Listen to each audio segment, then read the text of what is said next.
Hello YouTube, I'm back again, continuing my big book unhaul. There's spring cleaning, I'm doing fall cleaning. I have to get my shelves cleaned out. Like honestly, I cleaned out my shelves and they're still full, but it's progress. So anyway, these are all of like my sci-fi, fantasy, etc. books that are leaving my shelf for multiple reasons. Disclaimer here, if you read these books and enjoyed them, I am genuinely 100% so happy for you. I want you to enjoy things you read. Personally, these ones just didn't hit the mark, so they are leaving. All right, so going into this, I have three separate categories. I have sci-fi, I have fantasy, and I have horror. Because, I mean, you could count horror sometimes as, like, fantasy, but, like, these are scary fantasies, so they're getting their own section.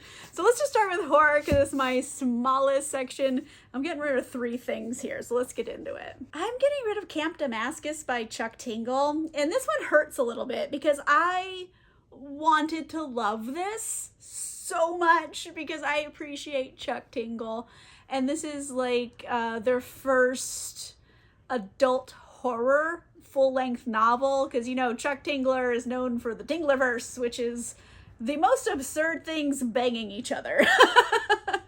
So this one I was really excited for. I think the cover's really cool. I like the premise. It's just that I found it very predictable at times, and I honestly DNF'd because I was bored, and I ended up skimming a lot of the end of it, and it was like, oh god, all right. Like a lot of things I predicted. I didn't necessarily predict the exact things, but I did predict like the reasons, if that makes sense, because this gets body horror at the end of it. So I see why people like it. It just didn't hit the spot for me. Also leaving my shelves, I have The Salt Grows Heavy by Cassandra Khaw. This is one I really wanted to like as well. Cassandra Khaw wrote Nothing But Blackened Teeth, which is another book I was really interested in reading. And then I still haven't read that one, but I got this one. It's a novella. It's kind of like a dark, fucked up Little Mermaid, where if like the Little Mermaids ate people. I appreciate that aspect of it. It's just, I don't know. I feel like it's almost like torture porn, basically. This book is intense in its misery and its graphic violence. So if you have like issues with those, I wouldn't recommend picking it up. But I appreciate what it's doing. It just didn't do it for me. I'm getting rid of Lone Women by Victor LaValle. Everyone likes Victor LaValle. He's a very popular author. But Lone Women, I don't know. I feel like it's a combination of things. Like, I don't think it was marketed correctly, because this was kind of marketed more horror than it actually was. I was hoping for more actual horror in this, because there's so many elements that could be just really tense and visceral, and I don't think they were played upon, because it wasn't like the point of the story that, you know, they were trying to get across here. At the expense of the horror elements, I would say, because it's following, you know, it's like a Western, it's a woman by herself on the frontier trying to homestead. So like already you have a woman isolated in an unforgiving landscape and like a beast coming around killing people that she brought with her in a trunk. And like, you can't let the beast out of the trunk kind of situation, which is like, oh, that sounds so good. That has so many like visceral moments you can think of just off the top of your head, very cinematic, but like I feel like it really let me down on a lot of those. So yeah, it's going, it's fine. I don't dislike it. It's just like, it's not good enough to keep. All right, the second smallest category here is sci-fi. So let's just get into all of these. I wanted to love The Archive Undying by Emma Miko Candon, like with all of my being. Like I was so obsessed with this cover. I love like the concept of it. Like it has a great like blurb, very futuristic, obviously sci-fi, basically AI has become gods and stuff and all this kind of stuff. And I liked it. It's just, it's so confusing. And I get that it's your own literary approach as an author if you want to handhold your readers, but I feel like I could have used a little handholding, not a ton. It's just, you keep throwing in terms of things that are, you know, wild creations of your imagination in this sci-fi world and don't give any context for them. So I'm like, what is this thing? Like, and there's no context later, so I'm just reading things I don't understand, and I don't have like the visuals like a film would provide, so I can be like, oh, that means that. It's just a lot of things with no meaning. So I was just hopelessly confused, and I read, I believe, about 100 pages of this. Yeah, I read 103 pages, and I had no idea what was happening. Like, I feel like it could have been good. It's just, if you ask me what happened in this, I couldn't tell you. I don't know. But A+ for cover. Winter's Orbit by Everina Maxwell is another one of those ones I really, really, really wanted to love, but didn't end up loving. It's a queer romance. It's in space. There's a lot of like political machinations. I believe it's a political arranged marriage, and I really wanted to like it. It just, I didn't. I just found it a little cold, if that makes any sense. Like, I don't know. I can't even really remember much of things that happened in this, and I read the whole thing. So it wasn't very memorable, and I think it's because I didn't really think the romance was all that warm. It felt a little cold to me. The worlds felt a little cold, and like, I don't know, I know a lot of people really love this one. I just didn't vibe with it. So I'm getting rid of books 1 and 2 of this series. So this is Architects of Memory and Engines of Oblivion by Karen Osborne. Now, I read Architects of Memory, and I really did like it quite a bit. I thought it was really good. However, I don't remember anything about what it's about. I guess I've forgotten all of it. I mean, I remember enough to know that I really liked it enough that I asked for the sequel. Like, I got both of these from the publisher, so like, I had to have liked it. Yeah, I'm like reading all the little blurbs on here and just really trying to like figure out if I can remember anything that happened in this book. I genuinely can't. 0%. So like, after all this time, and I know I never got to Engines of Oblivion, so like, even if I wanted to, I don't remember anything that happened here, so I'd have to reread it, and like, I don't want to. So they're just gonna go, you know what I mean? I'm getting rid of 2 books by Tochi Anibuchi. I have Goliath and Riot Baby. Now, I read both of these, and I remember liking them. It's just like, the problem here is me, because like, as a reader, I'm not sure I'm smart enough to understand what's happening in the whole thing. Because the thing with Tochi Anibuchi books is that a lot of times he writes, I don't know, asymmetrically or non-linear. So stories go back and forth in time and location. Nothing's really like a straight narrative. So they're very hard to follow, and a lot of the story is just straight up metaphor. So when I'm already having to figure out metaphor and also non-linear and also asymmetrical storytelling is the way I could describe it, it gets really confusing for me. So like, I think they're very good. It's just, I'm not smart enough to fully appreciate them, and that's my problem. It's not his problem. I have other books by Tochi Anibuchi that I very much like and I'm keeping. These 2 in particular, for the same reason, that they're just very all over the place and they're hard to, you know, fully enjoy because I'm trying to figure out what's going on. I'm gonna get rid of Furious Heaven by Kate Elliott. This is the Sun Chronicles book 2. I do not have book 1. I don't even know what it's called. I think I got sent this by the publisher. I'm pretty sure I did. And I was like, oh, this seems kind of cool. I think the first book is called Unconquerable Sun.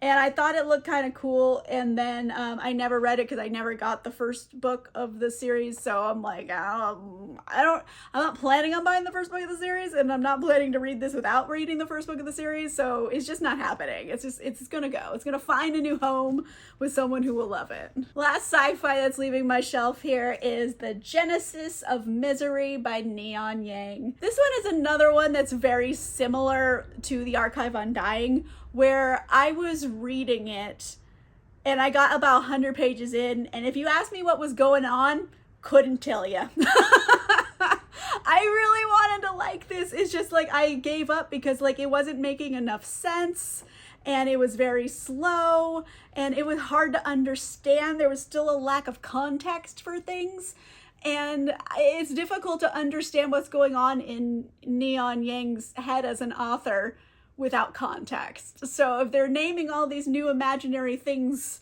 in their world and don't describe them properly. Like, I can't visualize the setting or the sense of place. It gets very difficult. It has a great concept though. This is basically Joan of Arc in space. Love that. I love the snarkiness of the characters in this. I very much like that. So great for snark. It's just like, I've read over 100 pages and like, I don't know what's going on. So that's kind of like my mile mark in a lot of books. If I read at least 100 pages and I don't know what the F is happening, I'm giving up. Okay, so my beefy last section here is all like fantasies that are going. So let's get into them. Redwood and Wildfire by Andrea Hairston. I got sent this by the publisher and it does seem kind of cool, but I don't know when I'm going to read this. It just hasn't come up. I don't know. Like, I just never get around to it. I think the audiobook is hard to get. I have to like order it off Audible and I don't want to spend a credit on it. So I'm like, they don't have it at my library and stuff. So I'm like, ugh. It's one of those things, I think. But it's like turn of the 20th century. There is like kind of a flim-flam man and like a traveling carnival. And like, it kind of reminds me a little bit of that old TV show, Carnival. Like, I don't know if anyone else has seen this show. Like, sometimes I believe I made it up in a fever dream because I used to really like that show. And I haven't met anyone else who's seen it. Comment in the comments down below. Have you seen this show? Or is it just me? But anyway, it kind of gives me that vibe, which I was interested in. I don't know when I'm going to get to this. And also it's pretty long. And I'm like not diving into really long books I'm not like super incredibly excited about. The Bone Orchard by Sarah A. Mueller was good. I read it. It has like a necromancer anti-hero main character. She is essentially a madam and she has to solve a murder of the emperor. So it's got a lot of stuff going on and I did enjoy it and the cast of characters. And this one I had no problem understanding the fantasy elements of this world and how it worked, because things were explained enough, even though it didn't really hold my hand. So I think it was good. It's just not good enough for me to keep, because overall, I still remember what happened in it, so that's positive. But like, I didn't love it. So I feel like it can leave my shelf for space for other things. Another book I liked but didn't love was An Unkindness of Magicians by Kat Howard. I mean, it's an awesome title for a book. And like, I remember reading it. It's like a magical competition with like, you know, like old money and new money, but magic wise kind of a deal here.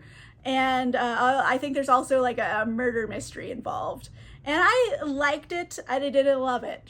I remember some stuff that happened in it, but not anything very concrete. Like, I can't tell you any of the characters' names. I vaguely remember a few situations in here, not enough to like say I know what happened in it anymore. But I liked it. I didn't love it. So the like but didn't love thing is going to be a running theme in this video if you haven't figured it out yet. On that theme, I have The Goblin Emperor by Catherine Addison. I read this for book club, Blades and Bodice Rippers, and I liked this. I didn't love it though. It has a really great main character, our Goblin Emperor. He is the sweetest little cupcake, and if anyone tries to hurt them, I would flay the skin from their bones. Like, I love him. He is a little cinnamon roll, and that's the thing though. Like, I love that character, and I love certain moments from this book, but overall, I don't love the book, if that makes sense. I very much liked it, but I don't love it, and I feel like I can part with this. Let's change things up here for a minute, because now I have Salari by Michael Johnson. I got sent this by the publisher. Never opened it. I think it had like a cool blurb or something that made me want to get it, but the back has no blurb. There's just no like blurb. Who? Oh, I guess it's inside the book. It's like an epic fantasy series, but it's also kind of sci-fi adjacent because I think it's in space. So it's a space opera, I would say. So maybe this should have been in sci-fi actually, but I think there's magic, whatever.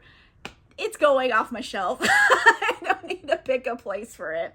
But I mean, if you like space operas, here's a new one if you haven't heard of it yet. So another book I bought but did not read is The Savior's Champion by Jenna Marecki.